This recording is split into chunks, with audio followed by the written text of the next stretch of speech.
Well, good evening, everyone. Welcome to the Faculty Club of McGill University here on March 27th, 2014. My name is Ian MacDonald. I'm the editor of Policy Magazine and a columnist, political columnist with the Montreal Gazette and iPolitics.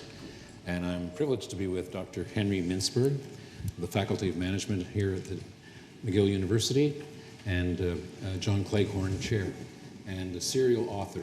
And that's one of the reasons we're here tonight, is to discuss his new ebook, which you can download for free, by the way, at mintzberg.org. Henry, this might get you kicked out of the Authors Guild for giving away your book, but that's another conversation. I should say, by way of disclosure, that we are Henry is a graduate of Sir George Williams in 1961, and I'm a graduate of Loyola in 1969. And our two schools hated one another in those days. We had a huge hockey rivalry between Loyola and Sir George. And fortunately, sounder heads prevailed, and since 1974, for the last 40 years, the two schools have been united as Concordia University, and we are fellow alums of the same school. So, pleasure to be with you, Henry. I should say, if I haven't, that these proceedings are being webcast live on Canal Savoir, and also taped for later broadcasts. So if you're having trouble sleeping one night at 3 o'clock in the morning, it'll probably be on. Henry, I wanted to begin with a quote from John F. Kennedy from one of the great speeches of the 20th century in West Berlin in 1963, and I know you know it well. He said, "There are many people who don't understand, or say they don't, what is the great issue between the free world and the communist world. Let them come to Berlin. There are those who say that communism is the wave of the future. Let them come to Berlin. And there are some who say in Europe and elsewhere, we can work with the communists. Let them come to Berlin." And he added, "Freedom has many difficulties, and democracy is not perfect, but we have never had to put up a wall to keep our people in, to prevent them from leaving us." JFK went on, "When all are free, we can look forward to the day when this city will be joined as one, and this country and this great continent of Europe in a peaceful and hopeful globe." That's on, anyone of a certain age knows that speech. Everyone else can see it on YouTube. Fast forward to Ronald Reagan at the Brandenburg Gate in 1986. "Mr. Gorbachev, open this gate. Mr. Gorbachev, tear down this wall." In 1989, Henry, as you write, with the fall of Berlin, we saw the end of the Cold War, and in 1991, the end of the Soviet Union itself. From the fall of the Soviet Union the Soviet Empire in 1981, to the fall of the Twin Towers in 2001, we saw a period that could be called perhaps the Pax Americana. But Henry, you've noted that pundits east and west wrote of 1989 as the triumph of capitalism. A quarter century later, you write here in Rebalancing Society that they were wrong, dead wrong. And you even quoted Francis Fukuyama from The End of History, that capitalism was the best system ever. So where did we go wrong, and how? It's interesting because we have a view of democracy as being kind of the ideal system, or as Churchill said, the worst system except for all the alternatives. I think Churchill might have been wrong about democracy too, in a sense, because we have a particular form of democracy which grew particularly out of the American Revolution. The Americans didn't invent democracy, but they gave impetus to a particular form of it, and I think of it as a very individualistic form of democracy. That we have three kind of sets of needs. We have personal needs as individuals, we have communal needs as members of communities, and we have national or international needs as collectivities, as people of the world who are worried about this planet, for example. So we have all these needs. America gave impetus to an individualistic form of democracy, which really catered to individual needs, which was good in and of itself, but overdone, it's not good. What happened to American democracy starting in around 1870 was the Supreme Court started to give recognition to corporations as persons. And gradually over time, and particularly recently since the fall of the Berlin Wall, with Citizens United, which was a famous case that opened the floodgates to corporate donations in politics, The sense of individuals got extended to institutions like business corporations, and gradually things went out of balance. So I would see Kennedy's statement as a valid, honest statement, comparing what the US was like at that point with the Soviet Union. And the US was much more balanced at that point. With the fall of communism and this capitalism having triumphed and so on, we've been going out of balance. So the Eastern European countries were out of balance on the left side in terms of government controlling almost everything. We've been going out of balance on the other side with corporations and business controlling almost everything, or at least large businesses. You know, there are kind of exploring businesses that contribute, like Apple, to new ideas and so on. They're exploiting businesses that take advantage of their size. Those have become much more common, and they've been throwing us out of balance since, particularly since 1989. You write here about a culture of greed being, quote, raised to some sort of high calling. We all know the famous quote from Michael Douglas in Wall Street, greed is good, greed works. Let me bring you forward from 1989, 1991 to the financial crisis of 2008 and the subprime mortgage crisis that triggered it. There were $3 trillion in mortgages in America for unqualified lenders. Mortgages were bundled and rated as AAA, as you know. And there's a famous story in Andrew Ross Sorkin's Too Big to Fail about the migrant worker in Central California who got a $700,000 mortgage on a house with no down payment, and he was making $14,000 a year. We saw the big firms like Lehman and Bear Stearns and Merrill Lynch all went under in that crisis. There was a $700 billion bailout in America in 2008, the famous auto bailout of 2009. Have we learned anything from that? Because JP Morgan Chase just paid $20 billion in fines. Then they turned around and doubled Jamie Dimon's salary as the CEO. Yeah. Like, he did a good job of managing that process. Yeah. I mean, and banks have divisions called wealth management. What does that tell you about corporate culture? Well, you know, I think we've kind of lost it in a way. And, you know, this brings me back to my main sort of area of interest, which is management itself. Right. And what that represents to me, and all those things that have happened with General Motors being too big to fail, and now people are talking about those big companies that are really engaging in awful stuff being too big to jail. That's the latest. That's the latest. Well, if you want to commit a crime, wear a white collar, not a blue collar. None of those guys went to jail, right? Not one. Hardly anybody. I mean, Madoff did, but... that was different. Yeah, but if you're running one of these big banks or whatever that got involved with those mortgages, there's only two possible explanations for what went on. One is that the management was completely out of touch with what was going on the ground. They didn't meet that guy who earned $14,000, and they didn't know what was going on the ground. It's hard to believe, but a lot of management is completely disconnected from, or the worst of it. The best of it is connected. The worst of it is disconnected. Or they were just so cynical, and that's true of many of them. They were so cynical that they thought this is pure junk, but if we can slough it off on somebody else quick enough, we'll make some money and they'll get stuck. Which is a kind of Ponzi scheme in a way. It's not technically a Ponzi scheme, but it's the idea of, you know, the next one who comes along inherits the junk. So it's largely an issue of mismanagement, and it's largely an issue of what I call corporate entitlement. This belief that somehow corporations can do more or less what they want, and Reagan cut back on regulations, and we've been cutting back on regulations ever since. Just one last comment. In the 30s, we learned that unregulated businesses are a danger to the economy, the domestic economy.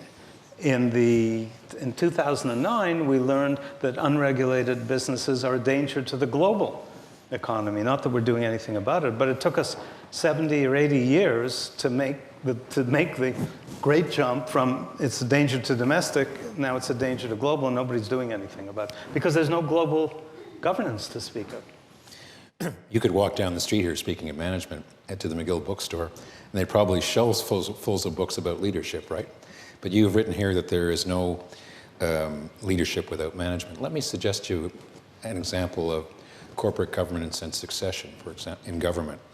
When I was in government in Mr. Mulrooney's office in 1988, Stanley Hart was the Deputy Minister of Finance, McGill Law graduate, and there were 4 ADMs, Fred Gorbett, David Dodge, Ian Bennett, and Kevin Lynch, and every one of them went on to become the Deputy of Finance.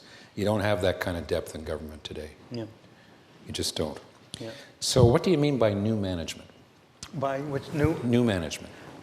You mean sort of changed management or different management? Changing the culture, yeah. Yeah.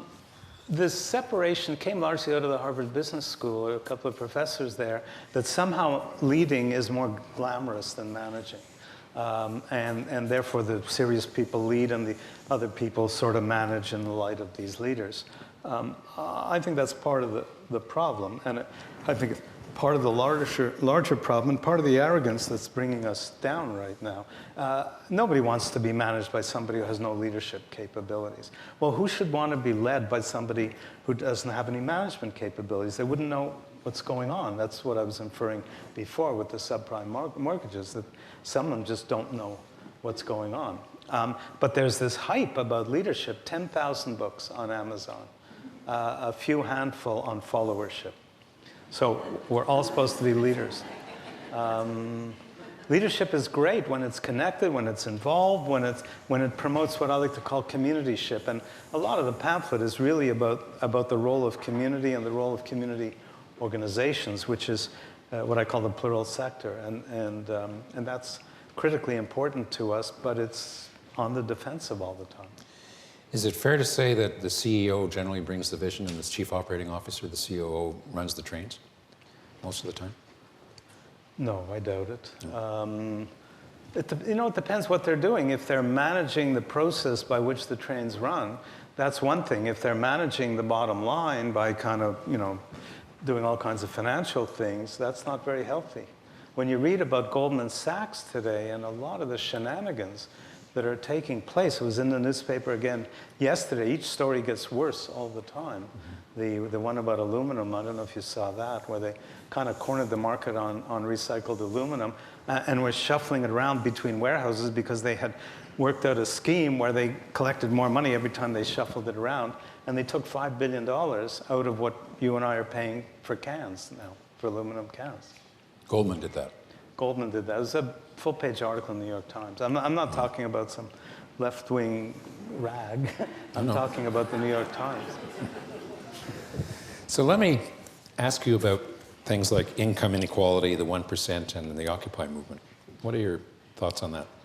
Well, that's all part of the same phenomenon, I think, and it's quite evident that America, the individualism that was built into the American Constitution, all men are created equal, all white male, all white male propertied men are created equal. It took a while to bring in the women and get rid of property and extend it to non-white people. You can see that when you visit Thomas Jefferson's estate in Virginia, too. Yeah. So this is Jefferson and the Declaration of Independence. They were all created equal. Then the corporations came along, property came back in with a vengeance, and America, property became kind of front and center. Came back, particularly in American elections. We kind of follow suit in a way. I mean, it's pretty tame. The conservative government is just increasing political donations slightly. There's nothing like what's going on in the States. But, and you write about capitalism as the end of history and hijacking the democracy of a free people. What do you mean by that? This is what's going on in the United States today. I was going to say that with the, I forgot what I was going to say, but with the individualism that became so strong in America, there was nevertheless some kind of balance. The plural sector was always very strong in America. Americans are incredible organizers outside of the private sector and certainly outside the public sector. They organize all kinds of associations, but gradually that diminished, and you got more and more attention actually what I was going to say is after the war, you had probably the best period of economic growth and social growth in the United States, because you had enormous economic growth, but you had the bringing in of all kinds of social programs after the war. And that was the high point of American economic and social development. Since 1989, you've had exactly the opposite. You've had a complete trashing of social programs and money ending up in fewer and fewer hands, and we know that doesn't breed economic development. When people are struggling just to pay the mortgage on their $500,000 house with their $14,000 salary or whatever, you don't get healthy democracy. You don't get healthy growth. You don't get healthy social programs. And you have Washington as a dysfunctional town now where there are so many vested interests. There's another famous quote from President Kennedy from his speech in Madison Square Garden in healthcare in 1962, where he said 14,000 people have enough money to hire people to look after their interests in Washington, and the rest of them depend upon the President of the United States. But that's not the case today. I mean, you can't get a budget passed in Washington. It's taken 5 years to get No, it's still true. The rest depend on the President of the United States, who can't do anything. That's right, yeah. That actually applies beautifully. Right.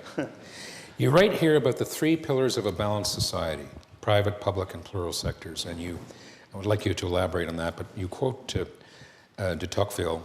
I don't know if this is from Democracy in America or not. Yeah, it's all from. If we are to remain civilized, the art of associating together must grow and improve. What's the difference between associations and lobbyists? I mean, one represents civil society, I guess, and the other represents vested interests. Yeah, I define the plural, when people say civil society or not-for-profits or NGOs or whatever, I think it's the same thing as what I call the plural sector. The reason I prefer that label is because that sector, in order to get ourselves out of this mess, that sector has to take its place alongside the other 2 sectors. And one way to do that is to label it in a way that it sounds like it belongs. So public-private plurals becomes a natural thing. Public-private civil society is kind of like apples and oranges and giraffes. So we need to kind of get our vocabulary straight, and then when we can do that, we can and then we can start to recognize the critical role of that sector. And what do you mean by pendulum politics?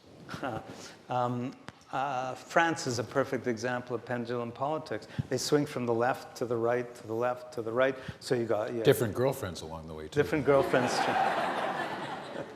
Different girlfriends, right? So you had Sarkozy, and now you have Hollande, and they kind of swing back and forth compared with the U.S., for example, which rather than swinging back and forth is I think is stuck in the middle. At least Obama is stuck in the center. Because of all the lobbyists in Washington and all the private interests that are just much, much, much too powerful. The percentage of Americans who were in favor of gun control was huge. And yet the gun lobbyists, managed to scuttle even that legislation. You mean after Newtown? Yeah. It's out of control in the U.S. But it's not only the U.S. A Swedish guy came up to me, and I gave a speech in India, actually, about this, and he was in the audience, and he said, well, it's not Sweden, is it? And I said, just you wait. It's coming. It's everywhere. And the income disparities, as I understand it, are increasing in Sweden. You write about the public spiritedness of people like Benjamin Franklin and the Franklin stove, and Jonas Salk, the inventor of the polio vaccine, who never took any royalties on their inventions, thought that they belonged to the public. And the New York Times recently had a big Sunday spread on Steve Ellison and a bunch of Oracle and a bunch of, tech billionaires donating a lot of money for healthcare research in the United States. Talk about the culture of that. Yeah, we're also obsessed. Part of this whole syndrome is private property. And, this is my shirt, and if you try and take it off my back, I'm going to give you a hard time because it's my shirt. And I'm not sharing it with anybody. But there are things that are common property, and it's a concept that goes way back. The air is common property. Nobody owns the air. Nobody's selling gas masks and charging us, for every breath. And the water is common property in this part of the world. The Boston Common, which is a park in Boston, actually was the place where people who didn't have land could graze their cows. That was common property. It's not public property. It's not owned by the government. It's common property. And common property is critical for a lot of the things we have. So when Benjamin Franklin developed the Franklin stove, which is still a hugely popular stove. My grandmother had one, yeah. Yeah, well, we have one. The cottage, yeah. Not Franklin's, but similar. I mean, it really is similar. He didn't collect. He said this belongs to everybody, and he chose to do that. He could have patented it, obviously, but he made it common property. Wikipedia is the best example of common property. We all own Wikipedia. The government doesn't own Wikipedia. No company owns Wikipedia. We all own Wikipedia. There's a lot of that going on the internet, and there's a lot of that going on in the plural sector now. But economists don't like it and have looked for every excuse to put it down. Because conventional economists, because they think it's all about private property, and private property is important. Public property is important. Common property is also important. The air is public property too, isn't it? Climate change and all of that. Well, that's common property that's being destroyed by private property. And I don't only mean corporations.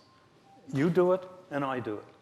We do it every time we generate garbage. We do it every time we drive our cars, and so on and so forth. So we're all responsible for that. And I hadn't thought about it that way, but the climate is common property, and private property, personal as well as corporate, are destroying it.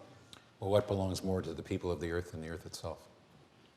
Sure. So where's the conversation to be had between business and the public and the third P, the plurals, about sustainable development of resources in a way that allows people to create and enjoy wealth while saving the future of the earth, of the planet? You know, there are lots of corporations that worry about this and are genuinely concerned about it. And there are lots of companies that are doing all kinds of things, and I applaud all that. I don't think corporate social responsibility is going to make up today for corporate social irresponsibility, because there's so much of that that it won't work. But if you go to a country like Brazil, for example, which I think is in these regards the most fascinating country I know of, there are a lot of social initiatives, general activities like ethanol in everybody's gas tank, and the public being involved in budgeting in a lot of municipalities, and so on and so forth, that are in effect partnerships. Brazil dealt with the HIV/AIDS crisis better than any country, and it was a partnership with efforts from business, from government, and from the plural sector. And the plural sector, by the way, is all kinds, associations of homophiliacs and associations of homosexuals and gay people, and so on and so forth. Just to give you an example of leadership on an environmental issue like acid rain. When President Reagan first came to Ottawa in March of 1981, there were 50,000 people on Capitol Hill chanting, "Stop acid rain." And at the time, he thought acid rain was caused by trees. And when Mr. Mulroney took office in 1984, he made acid rain one of his priorities with Reagan and stuck with it until 1991, when he finally got the acid rain accord with the first President Bush.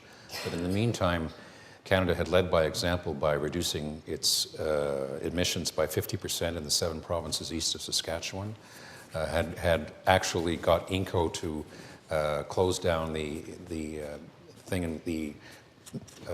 plant in Sudbury or to modernize it, that had been the biggest polluter. And of course, those emissions didn't respect borders. They crossed it both ways. So we couldn't get a deal with the Americans unless they agreed to come to the table. Yeah. And we stayed with it until they did. And today, acid rain is not a problem. 20 years later, it's gone. Well, ozone too. Yes. What they call the Montreal Accord, yeah. where they dealt with the problem of ozone. It's unimaginable today. That's the difference between pre-1989 and post-1989. It's unimaginable today. If you look at the succession of global warming conferences, it's a joke.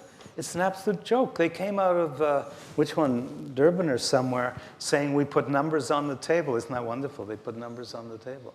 They're not doing anything. And somebody was telling me recently about a major energy company that in Rio, the last conference, was pronouncing all the right things about climate change, and underneath was doing everything they could to scuttle any agreement.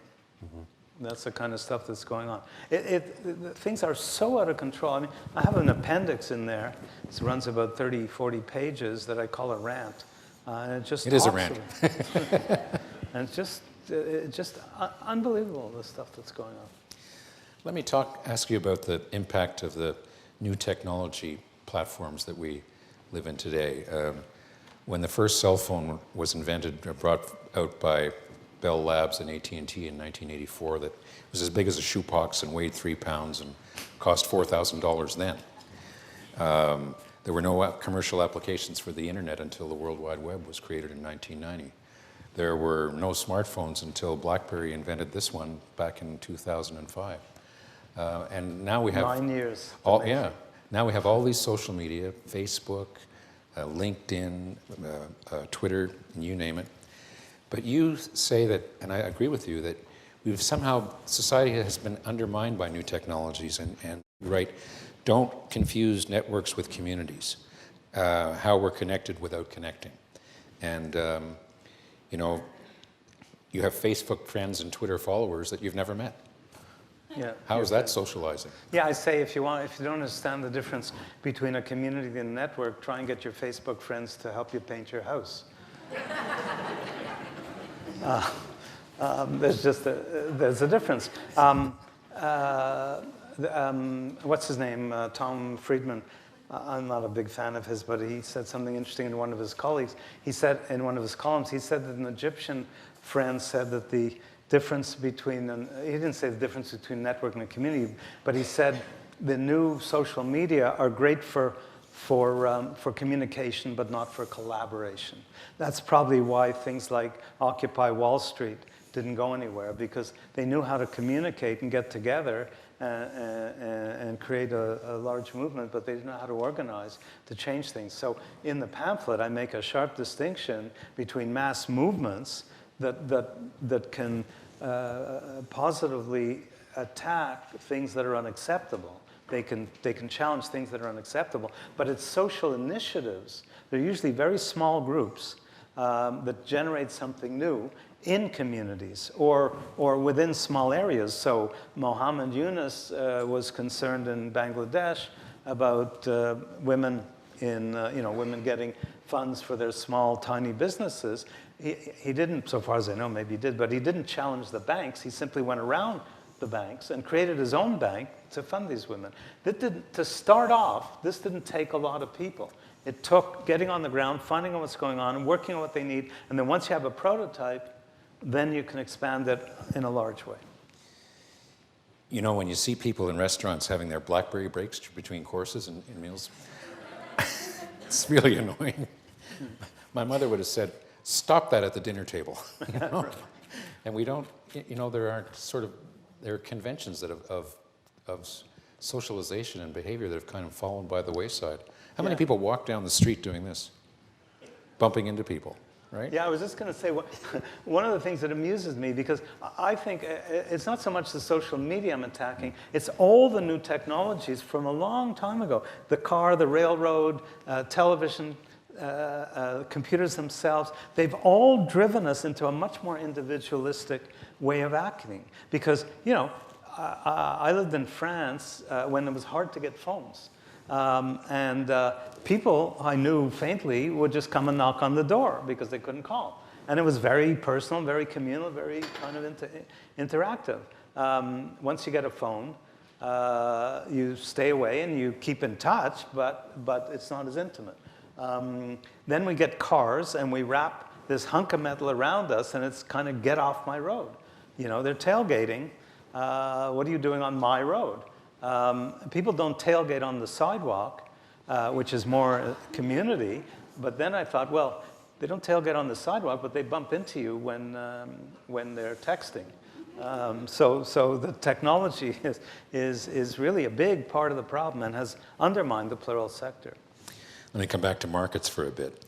You write of markets of entitlement. What do you mean by that? And stockholders claim wealth they do little to create. Say it again, the last part.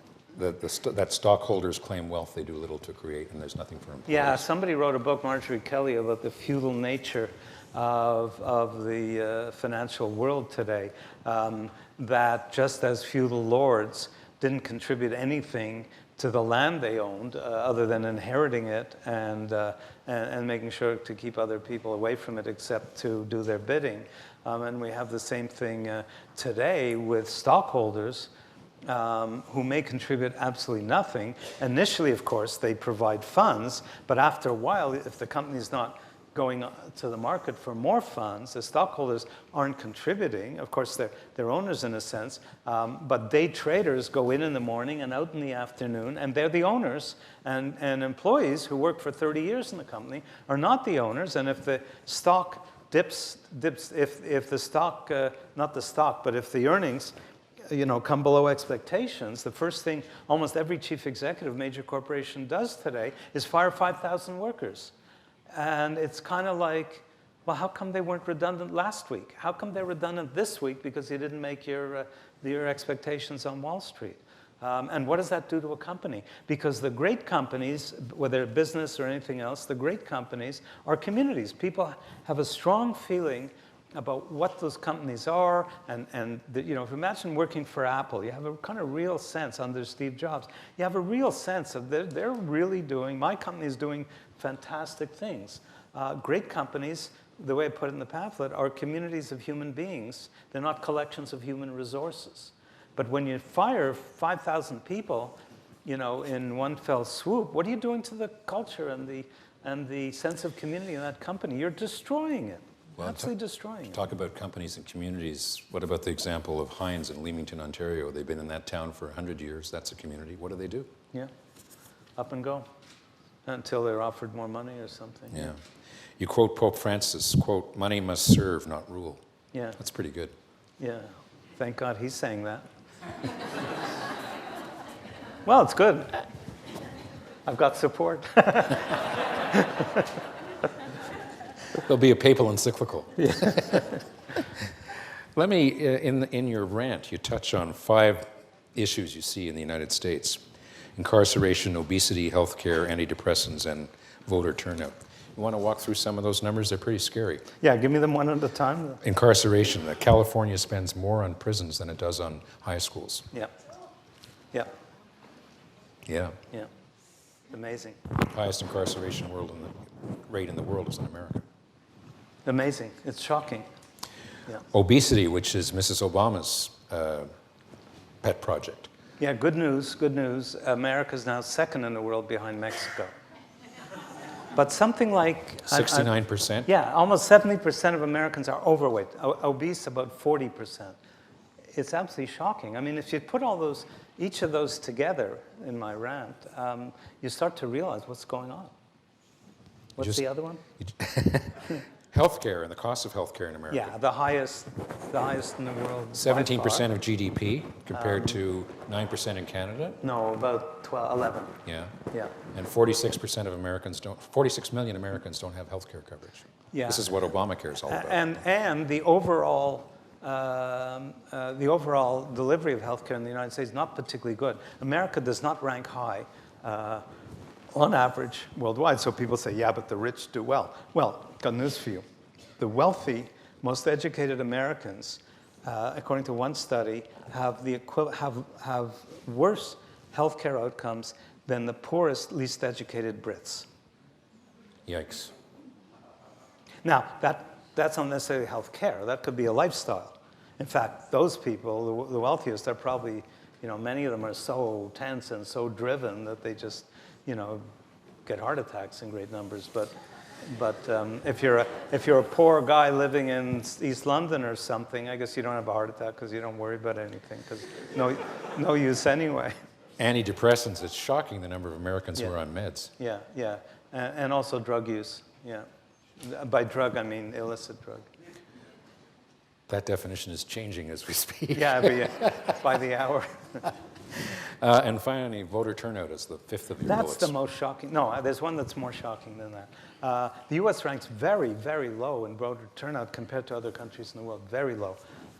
The most shocking of all is social mobility, because the American Revolution was about social mobility.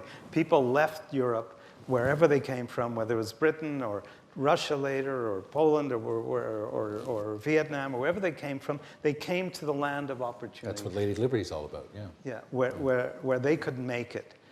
Canada is far ahead of the United States now on social mobility. The odds of a kid getting ahead, being born poor, is something 3 times as high. If I remember the figures correctly, it's about 19% in the US and about 45% in Canada, something like that. The figures are shocking, not just compared to Canada, but compared to a number of other countries. So the great American dream, which of course still exists because people do go from rags to riches, but far fewer, and the odds are stacked much more than they've ever been against poor people. Let me come back to conclude this part of the conversation with the East-West where we started. With Ukraine, Crimea, Putin. $60 billion of investment has left Russia in the first quarter of this year. The stock market has tanked. They've had to protect, the central bank has had to step in to protect the ruble. But you still get the sense that Putin is doing all this because he can. Yeah, because he can, sure. Yeah. Sure. You know what's interesting about that? Not exactly that, although that's part of it, but... It's not because they lost in hockey. You never know. Good thing we didn't lose in hockey. God knows what Harper would have done. It wouldn't have been good for his book sales, that's for sure. I wrote one paragraph in the morning of February 28th, and the pamphlet went up in the afternoon. It's the last thing I wrote over the screams of a very close friend who was kind of editing it and said, "You can't do that." Because I showed him what I was intending to do. What actually stunned me is that there are 4 countries in the world, now or recently, on 4 different continents that have all been going through or have gone through recently the same thing. I'm referring to Venezuela, I'm referring to the Ukraine, I'm referring to Thailand, and I'm referring to Egypt under Morsi.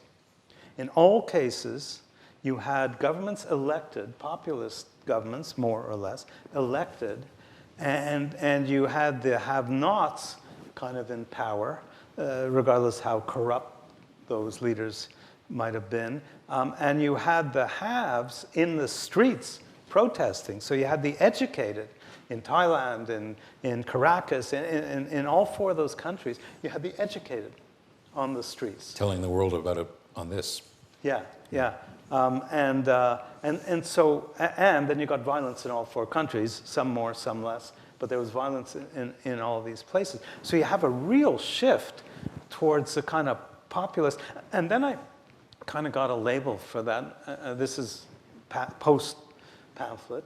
And I said, well, it's a kind of exclusive populism. It's populism that once elected excludes the people who elected them, who didn't elect them. And only the narrow group that elected them, even though, or at least their own in-group. Other people may have voted for them too, but like Morsi, once they got in, they focused on the Muslim Brotherhood interests and not other people. Harper's done much the same thing in Canada, it seems to me, where he had a kind of, you had liberals voting for him because they were worried about the NDP coming in, but Harper has been catering to a particular constituency, but you had it with the Russian-speaking people in Ukraine, you had it in all 4 countries. And then I say, well, what's the hope? And then I go back to Brazil, and I say, what's interesting about Brazil is that it seems to have an inclusive kind of populism, or I prefer to call it pluralism, an inclusive kind of pluralism, in the sense that this is a left-wing government, somewhat left-wing government, but has reached out to be much more inclusive than Chavez, for example, did. And now you've got Peru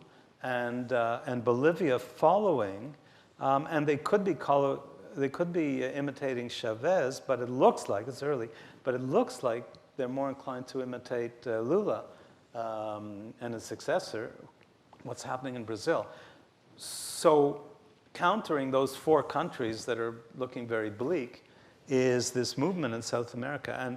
And I think what's so interesting about Brazil is that it's very big, very powerful, very confident, and it just does to do, and it challenges in some major ways. It's challenged the United States, and particularly vis-a-vis its pharmaceutical companies when they dealt with the HIV/AIDS crisis and so on. They're gutsy, but they're also creative. I have a sense that, I think someone said on one of the blogs yesterday that if Mr. Harper had been asked to do one of his piano solos with his side band, that he would have been back in the USSR at the nuclear summit this week.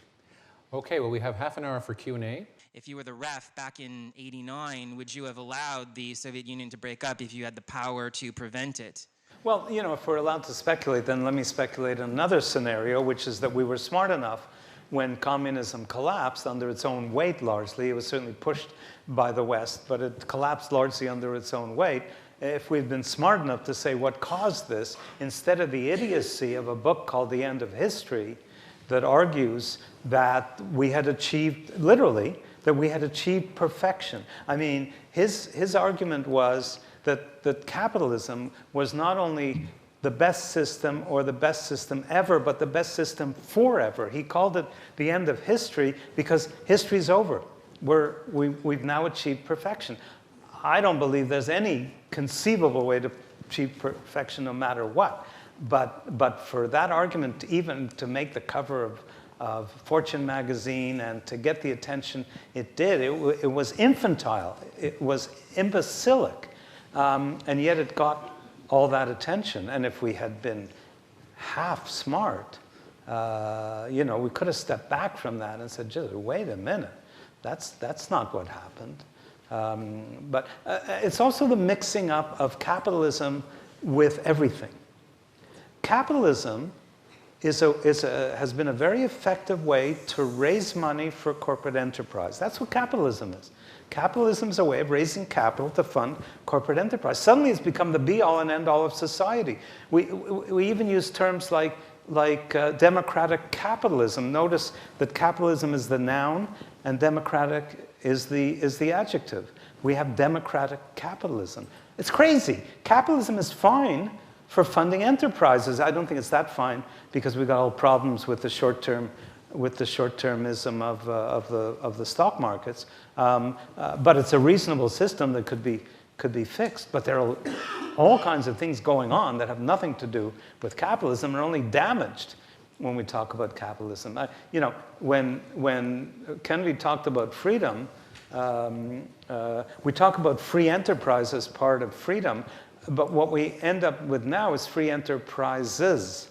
We end up with enterprises that are not being regulated or controlled, like the big banks during the mortgage crisis and so on. So we're completely confusing these things. So my scenario is not that the people of Eastern Europe should have lived under capitalism so we could have a better system, but that people were smart enough to realize what was going on.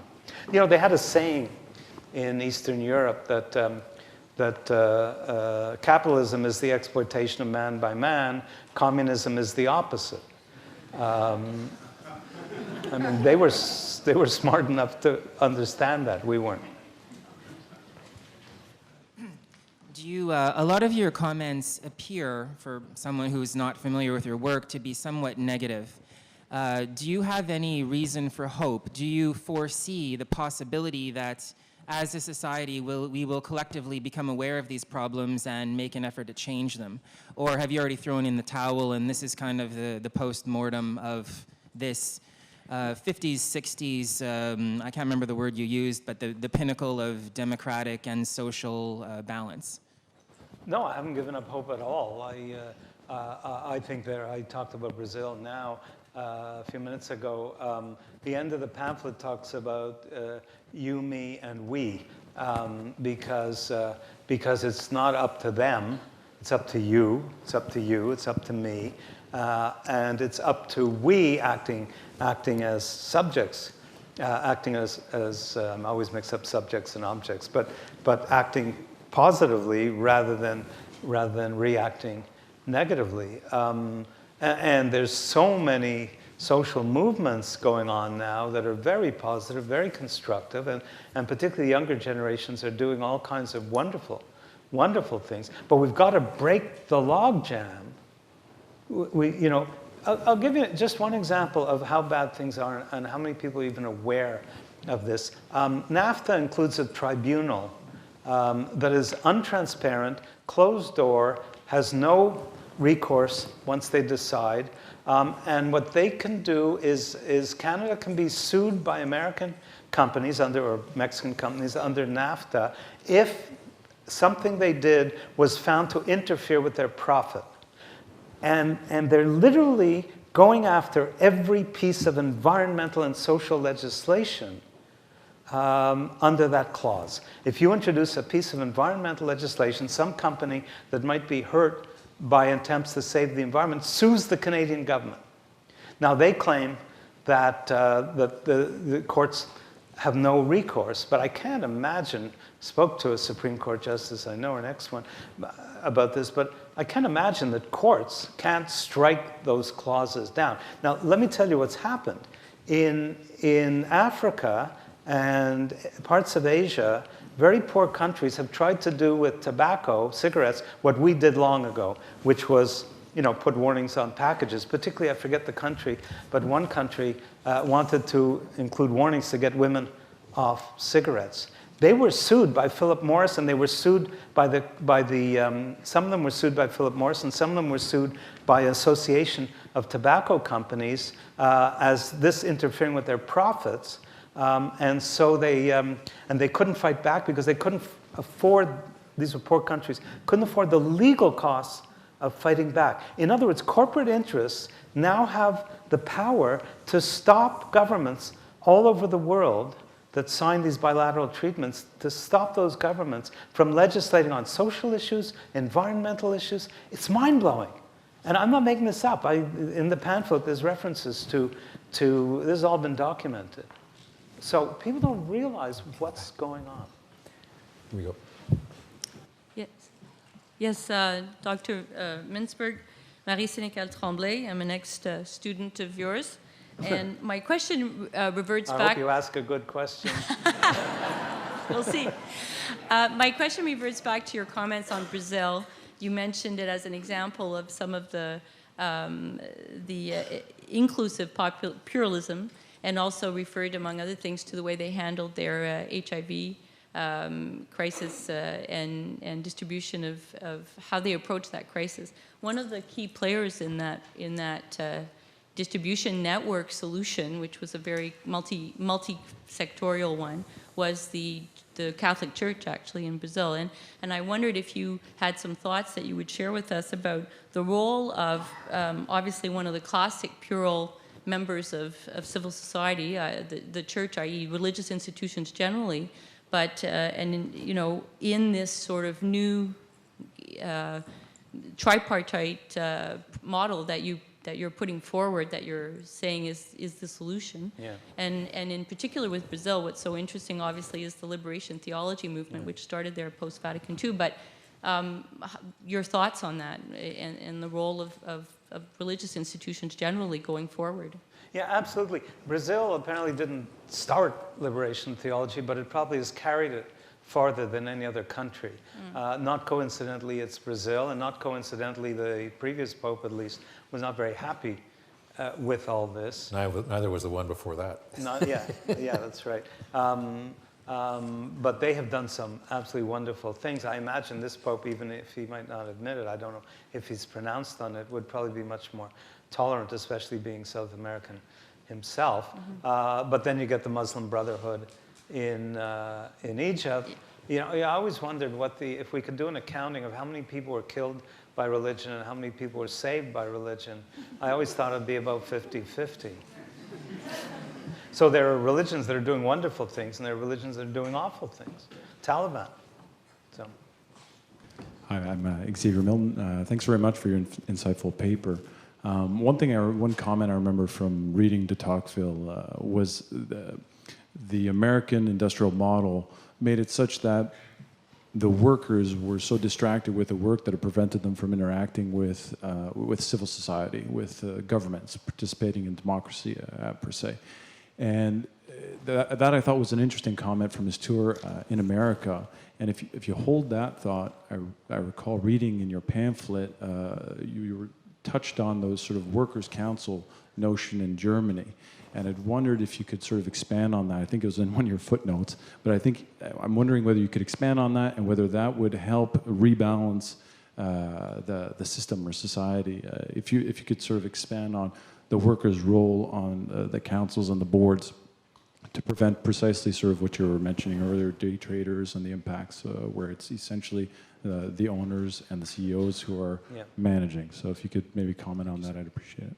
Well, I can't imagine America accepting that half the seats on corporate boards would come from worker representatives. That'll never happen.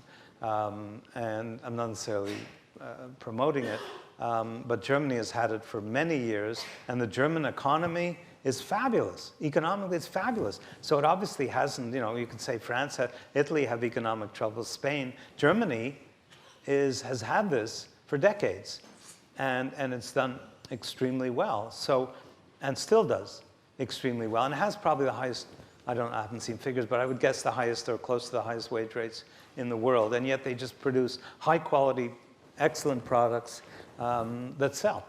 So it hasn't hurt Germany. If we open our minds to new ways of doing things instead of this economic dogma that is absolutely swamping us, that greed is good and markets are sufficient to do anything, and property is sacrosanct and governments are suspect. It's just nonsense. As one view of human, it's quoted from my own pamphlet, but as one view of human nature, it makes some sense. As the view of human nature, it's complete and utter nonsense. And yet it dominates. Of course, it dominates because it plays into the hands of the enterprises that have the most power. It's great for them. So, if we open up our minds, the Brazilians are a why not people, I think. I did a paper with Guy Azevedo, one of my doctoral students, on Brazil. He's from Brazil. And we call the Brazilians a kind of why not people. And it's why not people who change the world. It's not people who say, why, you can't do that, there's a million reasons why it won't work. It's the why not people who say, what the hell, give it a try, we'll see what works. If it doesn't work, we'll try something else. One last one at the back. Did you have a question? Oh, sorry. Last one. I'm not sure I should be saying my name here. I'm Susan Mintzberg. And I was going to save this for a private conversation, but I couldn't resist. You were saying that we all exploit. That was something you said earlier. And then you're also saying in the pamphlet that it's up to you, me, and we. But then there's also this idea that we expect other people to do it. We're not going to make the change. We expect everyone else to do it. And when I got to the end of your pamphlet, the first thing that sort of hit me, and the main comment I wanted to bring to you privately, but here we go. Isn't human nature largely selfish? That's sort of been my experience in life. Human beings tend, we look at, it's me. And if that's the case, how do we change human nature? Or can we? Well, that's the economic view, that we're all out for ourselves. And in fact, the distortion of what Adam Smith wrote a long time ago about if the butcher and the baker and the brewer in 1776, if they looked after themselves, they would be looking after everybody because they would be bringing the best products and so on in an open market. So we're of course, Smith wrote a whole other book about exactly the opposite, about the need for much broader serving. We're all, what I always want to say to an economist who says, and it applies to you beautifully, Susie, but what I always want to say to an economist is, who professes that it's all about greed and all about self-service, and what I want to say is, did you have a mother? Because if there's any, I'll bet a lot of these economists must have had horrible mothers, because if there's any human being on earth who is not self-serving and totally for somebody else, it's mothers. So we're as hardwired to be generous and embracing and social and involving as we are to be self-centered and individualistic. But the trouble is, we played so much on one side, and if you build a society like that, it's trouble. And I think one of the big problems of the American society is it's been so... The American Constitution was very careful about checks and balances. But they were checks and balances on government because obviously they were coming off the power of the British king, who was driving them crazy, so they instituted checks and balances to limit their government. They succeeded with a vengeance, so the rest of society kind of had free reign. Now, there were two parts of the rest of society. There was private and there was plural. And America was very strong on the plural as well as the private sector. Americans organized more than anybody on earth. I once came across the Flying Funeral Directors of America, so they organized at the drop of a hat about everything. But because of what I was talking about earlier about the effects of technology and the effects of the growth and the power of the private sector, the plural sector has been diminished enormously. And so the imbalance in the United States comes from those forces. I maintain at the end of the pamphlet that what America needs is checks and balances on the private sector. And the whole world needs checks and balances on the private sector. And we can start on the global level because there are very few constraints on global corporations. Very few constraints on global corporations. Okay, we have to end it there. I'm sorry. Thank you all. Thank you. You